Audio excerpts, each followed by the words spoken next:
If you're always running late, you've probably been told it's because you're lazy or disrespectful. Chronic lateness isn't a time management problem, is deeply tied to personality traits, anxiety, and how our brains naturally perceive the passage of time.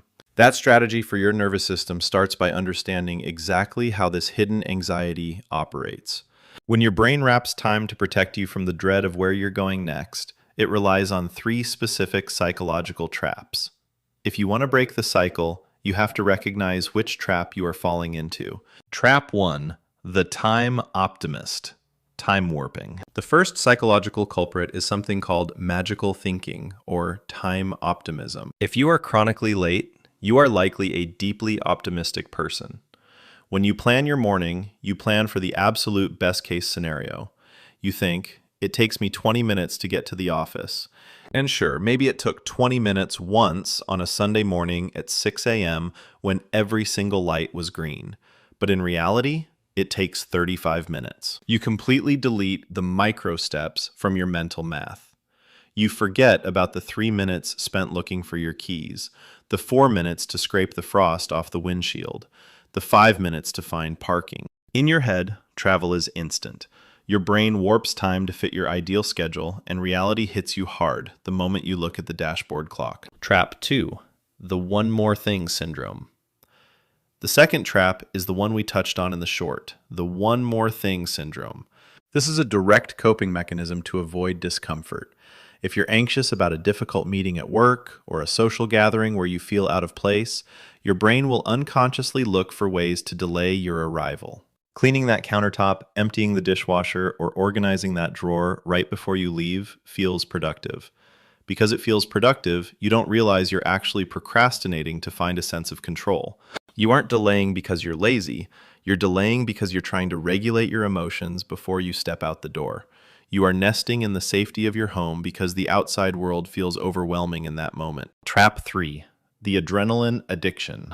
The third trap is a subconscious need for pressure. Some of us simply don't function well without consequence. If you have ever struggled with burnout or low motivation, you know exactly how this feels. Your brain enters a state of mental paralysis when you have time to spare. You sit on the couch, watching the clock tick down, knowing you should get up, but the internal drive isn't there. Why? Because your brain feels zero immediate threat. Then the clock hits 8:42. You need to leave by 8:45. Boom.